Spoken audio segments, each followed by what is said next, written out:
नमस्कार. जन नमस्कार. हां जनसंवाद न्यूज आणि सोलापूर टाइम्स न्यूजच्या या स्पेशल रिपोर्टमध्ये आम्ही आपलं स्वागत करतोय. तर पंचायत समिती आणि जिल्हा परिषदेच्या निवडणुका संपलेल्या आहेत. मोहोळ तालुक्यामध्ये भाजपाला अभूतपूर्व यश असं मिळालेलं आहे पहिल्यांदाच. काय सांगाल, काय भावना आहेत? पूर्वीपासून राजन मालकांवर विश्वास ठेवून काम करणारी एक मोठी फळी या तालुक्यामध्ये कार्यरत आहे. त्यामध्येच भाजपाबरोबर भाजपाच्या कार्यावर विश्वास ठेवून अनेक लोक यामध्ये सामील झाले आणि त्यांच्या विकासावरती ही सगळी लोक एकत्र आली आणि एका मनाने आणि एका दिलाने हे सगळं काम झालं. त्यामुळे मोहोळ तालुक्यामध्ये राजन पाटील असतील, बाळराजे पाटील साहेब असतील यांच्या माध्यमातून जो जनसंपर्क होता आणि पक्षाचं जे कार्य होतं, या दोन्ही गोष्टींचा ताळमेळ होऊन त्यामध्ये मोठे यश आले असं मला वाटतं. खरं तर जिल्हा परिषदेच्या पण 4 जागावर भारतीय जनता पार्टीचं वर्चस्व राहिलं आणि पंचायत समितीच्या पण बऱ्यापैकी जागा आल्या. असं असताना घोडेश्वर पंचायत समिती गण देखील हाय व्होल्टेज राहिला होता. घोडेश्वर पंचायत समिती गणात आपले मित्र असलमभाई चौधरी विजयी झालेत. काय सांगाल त्याबद्दल? असलमबाईबद्दल आता ते माझ्यापेक्षा तसं राजकारणामध्ये त्यांना प्रदीर्घ अनुभव आहे असं म्हणावं लागेल. कारण आज मितीपर्यंत ते ग्रामपंचायतला घोडेश्वर येथून ओपन जागेवर असतील, ओबीसी जागेवरती असतील, अनेक वेळा या 25 म्हणजे 5 एक टर्म साधारण ते ग्रामपंचायत सदस्य, सरपंच या ठिकाणी होते. मार्केट कमिटीचे सभापती होते. त्यामुळं तालुक्यामधील सर्व लोकांना सर्वसमावेशक राजकारणाचं कुठल्याही जातीपातीचं राजकारण त्यांनी केलं नाही. म्हणूनच मान्य राजन मालक असतील, यशवंततात्या माने असतील यांनी व बाळराजे पाटलांनी त्यांची उमेदवारी अतिशय अडचणी असं वाटणारा जो बेगमपूरचा जो हॉट तुम्ही सांगितल्या पद्धतीनं हा हॉट मतदारसंघ असं म्हणायला काय हरकत नाही. ज्या ठिकाणी जनरलची जागा असताना देखील एका मोमेडियन समाजाच्या ह्याला भाजपाच्या चिन्हावरती निवडणूक लढवायला तयार होतं आहे म्हणजे हा माणूस जनमानसात काम केलेला आहे, हीच त्याची खरी पावती आहे असं मला वाटतंय.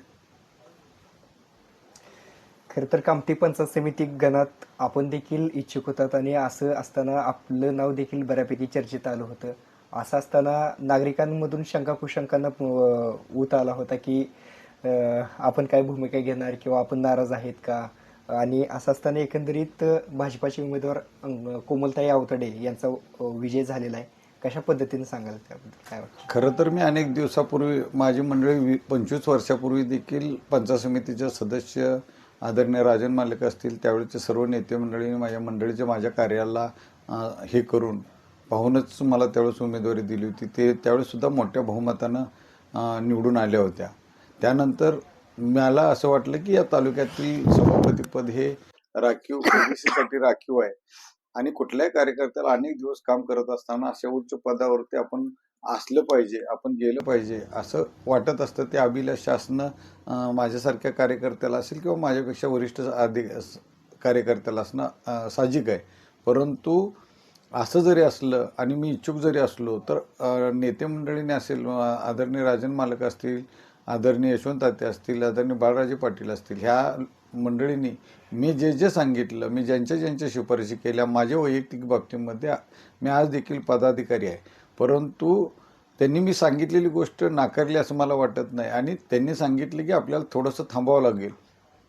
माझी कितीही प्रबळ इच्छाशक्ती असली किंवा काय जरी असलं तर त्यांनी एकदा थांबावं लागेल असं सांगितलं. जनमानसामध्ये असा एक झाला की दीपक माळी नक्कीच बंडखोरी करतील आणि या बंडखोरीमुळं आपल्याला इतर पक्षांना असं वाटलं की त्या बंडखोरीचा आपल्याला फार मोठा फायदा होईल. त्यामुळं अनेक उमेदवार रिंगणात यायला सुरुवात झाली आणि त्याचं चित्र आपण पाहिलं. परंतु आमच्या काही मित्रांनी त्यांच्या उमेदवारी घोषित केली होती ना अचानक पक्षांनी काय फेरबदल केले तो त्यावेळेच्या घडामोडीचा भाग आहे.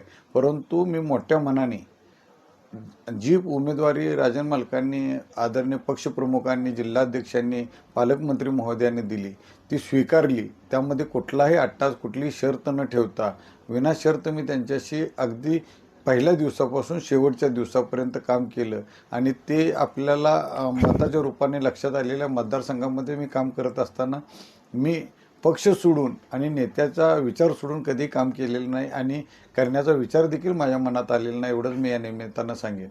खरं तर कामठी जिल्हा परिषदेच्या दृष्टिकोनातून जर विचार केला तर मोहोळ तालुक्यामध्ये निकालाचं चित्र असं होतं की काटेकी टक्कर पाहायला भेटलं. परंतु कामठी जिल्हा परिषद गटात जिल्हा परिषदेचे उमेदवार भाजपाचे जे होते विमलताई खताळ यांना तालुक्यातून सर्वाधिक मताधिक्य मिळाल्याचं पाहायला दिसलं.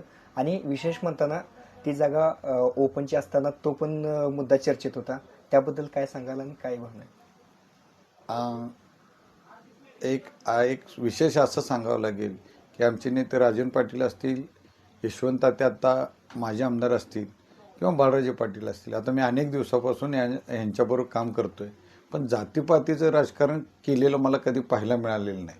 त्यामुळं लोकांचं जरी ही चर्चा समाजामध्ये असली, खालच्या स्तरावर असली, तर प्रत्यक्ष रूपानं लोकांना माहीत होतं जे त्यांच्यावर काम करत आहेत त्यांचा त्यांच्यावर विश्वास होता आणि भारतीय जनता पार्टीनं ही उमेदवारी दिली आहे. त्यामुळं अनेक तरुण आणि भारतीय जनता पार्टीला मानणारा मोहोळ तालुक्यातला मोठा वर्ग आणि अक्षय खताळ यांचा पूर्वीपासून तानाजी खताळ असतील, स्वर्गीय तानाजी खताळ असतील, या सगळ्या मंडळीचं ह्या भागामध्ये असलेला संपर्क, त्यांचे सगळे स्नेहाचे संबंध हे या निमित्तानं कामाला आले. आणि या सगळ्यांचं राजन मालक असतील, यशवंत तात्यांचं इथलं काम असेल, पक्षाचं पार्टीचं इथलं काम असेल, या सगळ्या गोष्टींचा मिलाप झाला आणि कार्यकर्त्यांनी एकजुटीनं आपल्या आपल्या कामापुरती निगडीत राहून आपल्या मतदारसंघावरती जो लक्ष दिलं त्यातून हा मोठा मताधिक्य मिळाला असं मला म्हणावं लागेल.